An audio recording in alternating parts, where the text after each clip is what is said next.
नमस्कार, झारखंड समाचार में आप सबों का स्वागत है। आइए जानते हैं आज की ताजा मुख्य खबरों को। कुर्मी को एसटी का दर्जा देने की मांग पर पीएमओ ने मांगी है रिपोर्ट। झारखंड आंदोलनकारी शैलेंद्र महतो ने पीएम को लिखा था पत्र। झारखंड, पश्चिम बंगाल और ओडिशा यानी कि छोटा नागपुर पठार में कुर्मी जाति को अनुसूचित जाति में शामिल करने की मांग को लेकर प्रधानमंत्री कार्यालय ने गंभीरता दिखाई है। झारखंड आंदोलनकारी सह पूर्व सांसद शैलेंद्र महतो ने प्रधानमंत्री नरेंद्र मोदी को पत्र लिखकर कुर्मियों को आदिवासियों का दर्जा देने की मांग की थी। पीएमओ ने संज्ञान लेते हुए आदिवासी मंत्रालय को रिपोर्ट देने को कहा। आदिवासी कल्याण मंत्रालय ने झारखंड, पश्चिम बंगाल और ओडिशा सरकार के अधिकारियों से इस संबंध में रिपोर्ट मांगी है। आदिवासी मंत्रालय ने झारखंड और ओडिशा के SC, ST, minority and backward classes welfare department के सचिव और बंगाल के बैकवर्ड क्लासेस वेलफेयर डिपार्टमेंट के प्रिंसिपल सेक्रेटरी को पत्र लिखा है। शैलेंद्र महतो ने पीएम नरेंद्र मोदी को लिखे पत्र में कहा है कि अप्रैल मई 2024 में चुनाव होने हैं। ऐसी परिस्थिति में कुर्मी समाज उनसे जानना चाहता है कि उनके तीसरे प्रधानमंत्री कार्यकाल में कुर्मी समाज की मांग का क्या होगा। यह उनके अस्तित्व और अस्मिता का मामला है। उनकी मांग संवैधानिक है। भाजपा इसे अपनी चुनावी घोषणा पत्र में शामिल कर इसका समाधान करे। आप सबको बता दूं, शैलेंद्र महतो ने कहा कि उन्हें उम्मीद है कि प्रधानमंत्री नरेंद्र मोदी मामले में गंभीरता दिखाते हुए इसका समाधान जरूर करेंगे। लोकसभा चुनाव के पहले कुर्मियों को आदिवासी बनाने के मामले को लेकर मांगी जा रही रिपोर्ट को लेकर अब जो है राजनीतिक चर्चा भी शुरू हो गई है। गांडे की जीत हमारी नहीं, गुरुजी हेमंत और आपकी जीत होगी, कल्पना सोरेन ने कही। हेमंत सोरेन की पत्नी और गांडे विधानसभा उपचुनाव की प्रत्याशी कल्पना सोरेन मुर्मू मंगलवार को अपने क्षेत्र पहुंची। इस दौरान उन्होंने पार्टी नेताओं और कार्यकर्ताओं के साथ बैठक की। इस मौके पर उन्होंने कहा कि आप यह कभी ना समझें कि मैं चुनाव लड़ रही हूं। यह चुनाव आपके दिसोम गुरुजी शिबू सोरेन और आपके नेता हेमंत सोरेन का है। हेमंत सोरेन को यह नहीं लगना चाहिए कि वे जेल में हैं तो उनके कार्यकर्ता सोए हुए हैं। उन्हें लगना चाहिए कि उनका एक एक कार्यकर्ता हेमंत है और मैदान में है, संघर्ष कर रहा है। आप यह जान लें कि यह हमारी जीत नहीं होगी, यह आपकी जीत होगी। कल्पना सोरेन ने कहा कि भाजपा के लोग घर फड़वा है, भाई भाई से, परिवार को परिवार के साथ लड़ाना चाहते हैं। मैं यहाँ पर आकर अपनी बात नहीं करूंगी। आपकी बात और आपके सुझाव को मुझे यहाँ सुनना है। कल्पना सोरेन ने कहा कि बाबा दिसोम गुरु की यह कर्म भूमि है। बाबा यहाँ के राजा थे और रहेंगे। उनकी कर्म भूमि में किसी को दखल नहीं देने दीजिएगा। इसलिए मैंने भी बाबा के कर्म भूमि से अपनी राजनीतिक सफर की शुरुआत की है। बाबा के समय से जो लोग जुड़े हैं वे अपने अनुभवों को साझा करें, अपने हिसाब से काम करें। उन्हें कुछ बताने की जरूरत नहीं है। जिस समय बाबा संघर्ष कर रहे थे उस समय ना तो संसाधन थे और ना ही इतने मीडिया, मगर आज परिस्थिति बदल चुकी है। आज यात्रा करने की सुविधा है, मगर जिस समय उलगुलान हुआ था उस समय संसाधन नहीं के बराबर थे। हम लोगों को यह सुनिश्चित करना है कि बाबा की यह कर्मभूमि को बचाए रखना है। झामुमो ने राजमहल से विजय हंसदा और सिंहभूम से जोभा मांझी को उतारा मैदान में। झामुमो ने अपने और 2 सीटों पर प्रत्याशी घोषित कर दिया है। पार्टी ने एक बार फिर से राजमहल से अपने सिटिंग एमपी विजय हंसदा को प्रत्याशी बनाया है, तो वहीं गीता कोड़ा के भाजपा में जाने के बाद झामुमो के खाते में आई सिंहभूम सीट से मनोहरपुर के विधायक एवं पूर्व मंत्री जोभा मांझी को मैदान में उतारा है। जानकारी के अनुसार झामुमो के बागी विधायक लोबिन हेम्ब्रम राजमहल से निर्दलीय चुनाव लड़ेंगे। अब झामुमो के हिस्से में आए 5 में से 4 उम्मीदवारों की घोषणा हो चुकी है। इसके पूर्व गिरिडीह से विधायक मथुरा प्रसाद महतो और दुमका से विधायक नलिन सोरेन को प्रत्याशी बनाया गया था। अब केवल जमशेदपुर सीट से झामुमो को प्रत्याशी घोषित करना शेष रह गया है। इधर जो है झामुमो के बागी विधायक लोबिन हेम्ब्रम ने इस ऐलान को दुर्भाग्यपूर्ण करार दिया। उन्होंने कहा कि विजय हंसदा किसी भी कीमत में विजयी नहीं होंगे। उन्होंने राजमहल के लिए कुछ नहीं किया, केवल व्यापार किया। उन्होंने ऐलान किया कि वह राजमहल से निर्दलीय मैदान में उतरेंगे। झापा के सहयोग पर उन्होंने कहा कि अभी उससे बात नहीं हुई है। इधर झापा महासचिव अशोक कुमार भगत ने कहा कि अभी राजमहल से प्रत्याशी की घोषणा या लोबिन के निर्दलीय उतरने की जानकारी नहीं है। निश्चित रूप से लोबिन दा अगर चुनाव लड़ते हैं तो इनके इच्छा अनुसार उन्हें पार्टी प्रत्याशी बनाया जाएगा या फिर उन्हें समर्थन दिया जाएगा। यह सब लोबिन दा से बात करके जल्द ही घोषणा की जाएगी। दूसरे दिन भी ईडी के समक्ष उपस्थित हुए विधायक अंबा प्रसाद सोमवार को 8 घंटे हुई थी पूछताछ।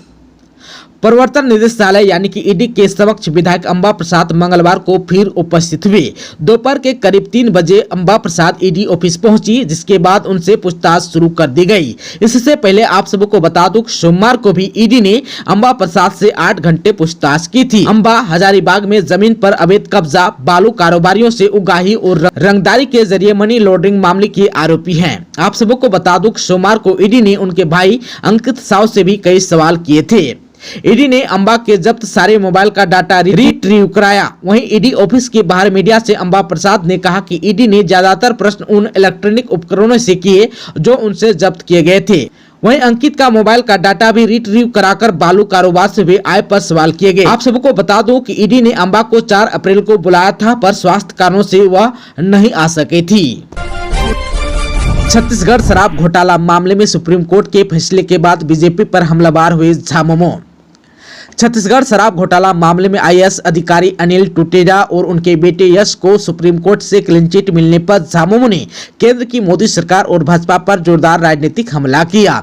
झामुमो के केंद्रीय महासचिव सुप्रियो भट्टाचार्य ने कहा कि केवल और केवल छत्तीसगढ़ के बस्तर और हसदेवा जंगल में अडानी को माइनिंग कराने के लिए एक लोकप्रिय सरकार को बदनाम किया गया। उन्होंने कहा कि पहले चंडीगढ़ मेयर चुनाव, फिर इलेक्टोरल बॉन्ड और बघेल को क्लीन चिट देने के लिए सुप्रीम कोर्ट को बहुत बहुत आभार।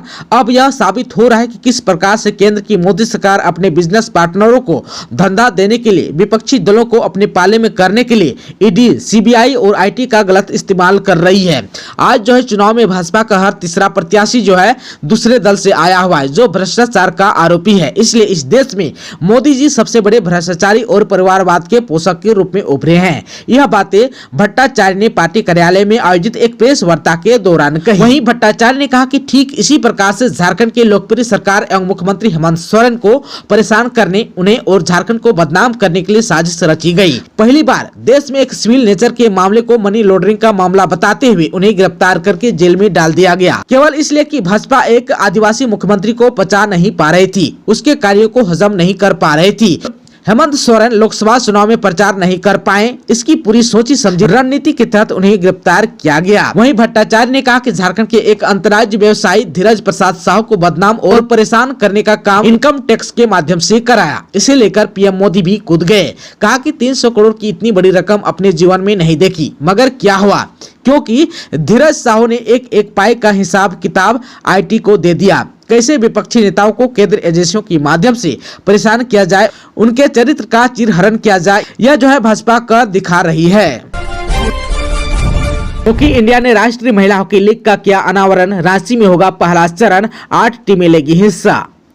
हॉकी इंडिया ने मंगलवार को राष्ट्रीय महिला हॉकी लीग 2024-25 का अनावरण किया। लीग को 2 चरणों में आयोजित किया जाएगा। उद्घाटन चरण 30 अप्रैल से 10 मई 2024 तक झारखंड के रांची में होगा। इस चरण के दौरान सभी मैच मरांग गोम के जयपाल सिंह स्टोट्रप हॉकी स्टेडियम में आयोजित किए जाएंगे। इस प्रतियोगिता में 14वीं हॉकी इंडिया सीनियर महिला राष्ट्रीय चैंपियनशिप शीर्ष 8 में रहने वाली टीम भाग लेगी, जिसमें हरियाणा, महाराष्ट्र, झारखंड, मध्य प्रदेश, बंगाल, मिजोरम, मणिपुर और ओडिशा की टीमें शामिल हैं।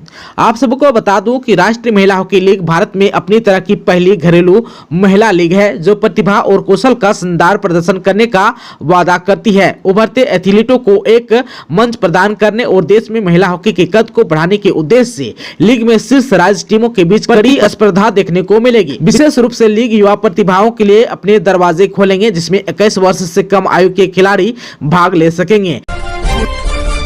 लातेहार में आशू पार्टी का मिलन समारोह, कई लोग पार्टी में हुए शामिल।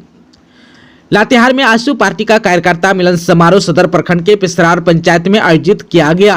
कार्यक्रम की अध्यक्षता युवा आशू के प्रदेश संयोजक अमित कुमार ने किया। मौके पर अमित कुमार ने कहा कि झारखंड का समुचित विकास आशू पार्टी ही कर सकती है। उन्होंने झारखंड के पूर्व मुख्यमंत्री हेमंत सोरेन एवं वर्तमान मुख्यमंत्री के कार्यकाल को विफल बताया। कहा कि आज प्रदेश में भय, भूख और भ्रष्टाचार का बोलबाला है। कार्यक्रम में मुखिया अमित बारला, हिंडोलिका बॉक्साइट मजदूर संघ के अध्यक्ष राजेंद्र सिंह और समाज हुए नीलकंठ प्रसाद साहू ने आजसू की सदस्यता ग्रहण की। वहीं मुखिया अमित बरला ने कहा कि आजसू के केंद्रीय अध्यक्ष सुदेश महतो के दूरदर्शी सोच और कुशल नेतृत्व क्षमता से प्रभावित होकर आजसू का दामन थामा है। पार्टी का शीर्ष नेतृत्व जो भी दायित्व सौंपेगा उस पर खरा उतरने का प्रयास करूंगा। वहीं बॉक्साइट मजदूर संघ के अध्यक्ष राजेंद्र सिंह ने कहा कि आजसू पार्टी मजदूरों के हक में हमेशा आवाज उठाती है। मौके पर विजय भुइया, उमेश राम, रविंद्र साहू, आसिफ अंसारी, अहमद अंसारी, अजय सिंह, गंगदेव पासवान, मारूफ अंसारी, मनीलाल उरांव, मुमताज अंसारी और वीरेंद्र उरांव आदि लोग मौजूद थे। रांची में जमीन की मापी के लिए 50,000 घूस मांगने वाला अमीन हुआ अरेस्ट, एसीबी ने की कार्रवाई। जमीन की मापी के लिए 50,000 घूस मांगने वाला अमीन को एसीबी ने गिरफ्तार किया है। एसीबी रांची ब्रांच की टीम ने मंगलवार को गुमला जिला के भरनो अंचल कार्यालय के अमीन श्रवण कुमार को गिरफ्तार किया। एसीबी ने श्रवण कुमार को 10,000 रुपया लेते रंगे हाथ उसके आवास से पकड़ा। करीब 10 मिनट की कार्रवाई के बाद एसीबी की टीम अमीन को अपने साथ रांची ले गई। भरनो का रहने वाला अनिल उरांव नाम के व्यक्ति ने एसीबी से शिकायत करते हुए कहा था कि अपनी 16 एकड़ 39 डिसमिल जमीन को ऑनलाइन कराने के लिए सीओ के पास आवेदन दिया था।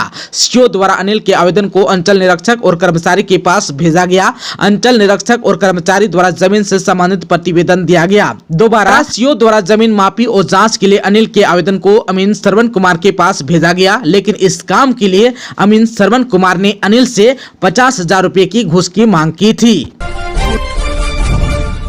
साहेबगंज में ईद और रामनवमी का त्योहार सौहार्द के साथ मनाएं, डीसी ने कहा।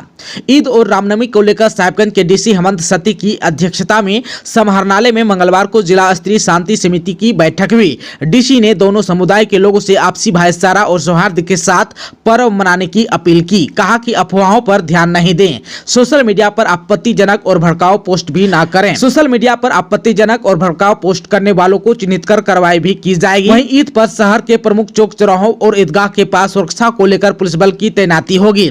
वहीं बैठक में रामनवमी जुलूस के रूट पर भी चर्चा हुई। वहीं एसपी कुमार गौरव ने कहा कि जिले में लोकसभा चुनाव को लेकर आचार संहिता लागू है। त्योहार पर डीजे पर आपत्तिजनक गाना और किसी राजनीतिक दल से संबंधित गीत नहीं बजाएं। उन्होंने सभी थाना प्रभारियों को निर्देश दिया कि सोशल मीडिया पर भड़काऊ पोस्ट करने वालों के खिलाफ सख्त कार्रवाई करें। वहीं साहिबगंज के डीसी हेमंत सती ने मंगलवार को अपने कार्यालय कक्ष में जनता दरबार लगाकर लोगों की फरियाद सुनी। जनता दरबार में विभिन्न प्रखंडों से आए लोगों ने अपनी अपनी समस्याएं बताए और आवेदन सौंपा। डीसी ने आवेदन को गौर से देखा और संबंधित अधिकारियों को अग्रसरित करते हुए प्राथमिकता के आधार पर निष्पादन करने का निर्देश दिया। वहीं साहिबगंज के उधवा प्रखंड के राधानगर थाना क्षेत्र के मनिहारी टोला गोहाल बाड़ी गांव में सोमवार की रात एक घर में अचानक आग लगने से 8 मवेशी जल गए। आग गांव के हिजाब शेखर के घर में लगी, जिसमें हजारों रुपए की संपत्ति जलकर राख हो गई। आग की लपटें देखकर घर के लोगों ने भागकर जान बचाई। वहीं घर के बाहर बरामदे में बंधी 8 बकरियां जल गई। ग्रामीणों ने काफी मशक्कत के बाद आग पर काबू पाया। पास के कुएं में मशीन लगाकर पानी खींचकर आग बुझाई। हालांकि तब तक सभी सामान जल गए थे। धनबाद के झरिया में देसी कट्टा के साथ युवक हुआ गिरफ्तार, 2 साथी भागे। झरिया के धनोडी मोहरी बांध में पुलिस ने देसी कट्टा लेकर घूम रहे एक युवक अनिल चौहान उर्फ कारू चौहान को गिरफ्तार कर मंगलवार को जेल भेज दिया, जबकि उसके 2 साथी भागने में सफल रहे। गिरफ्तार युवक के पास से 2 कारतूस भी बरामद हुआ है। यह जानकारी सिंदरी के एसडीपीओ भूपेंद्र प्रसाद राउत मंगलवार को तीसरा थाना में प्रेस वार्ता में दी।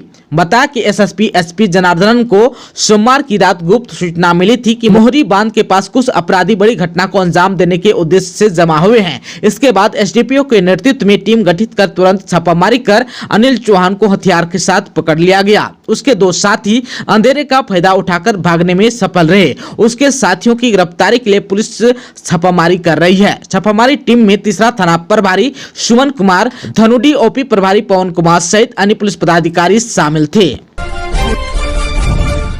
बोकारो के कंपनियों संस्थानों में चलाया गया मतदाता जागरूकता अभियान।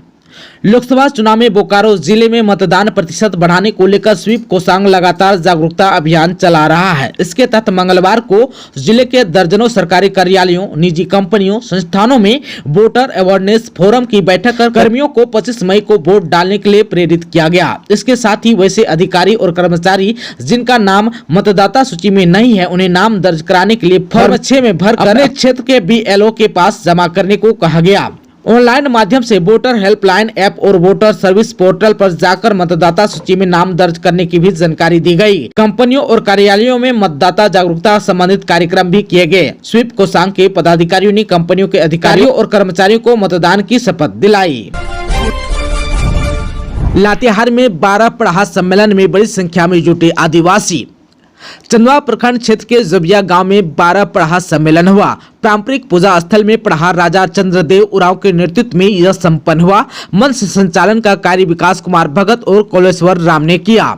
मौके पर अतिथियों को अंग वस्त्र भेंट कर स्वागत भी किया गया। कार्यक्रम का प्रारंभ कुडुक भाषा में गाए गए भजन से किया गया। लोगों को संबोधित करते हुए लाल गंगाधर भगत ने कहा कि पड़ाहा आदिवासियों की अपनी संवैधानिक पारंपरिक स्वशासन की व्यवस्था है। इस व्यवस्था से पूर्व में आदिवासियों का स्वशासन और नियंत्रण होता था, जिसे भारत के संविधान में भी स्थान प्राप्त है। सम्मेलन को जिला पड़ाहा राजा प्रभुदयाल उरांव, जिला धर्म अगुवा तेतर उरांव, राजी पड़ाहा प्रार्थना सभा युवा संघ भारत के अनुज उरांव समेत अन्य कई लोगों ने संबोधित भी किया। मौके पर गंदरू उरांव, ग्राम प्रधान नगर भुवनेश्वर गोंजू और अनिता देवी समेत सैकड़ों की संख्या में लोग उपस्थित थे। दोस्तों, अभी तक आपने चैनल को सब्सक्राइब नहीं किया है तो प्लीज चैनल को सब्सक्राइब कर बेल आइकन को प्रेस कर दीजिएगा ताकि खबरों का अपडेट आपको मिलता रहेगा। इसके साथ ही आज के खबरों में बस इतना ही। हमें दीजिए इजाजत। नमस्कार।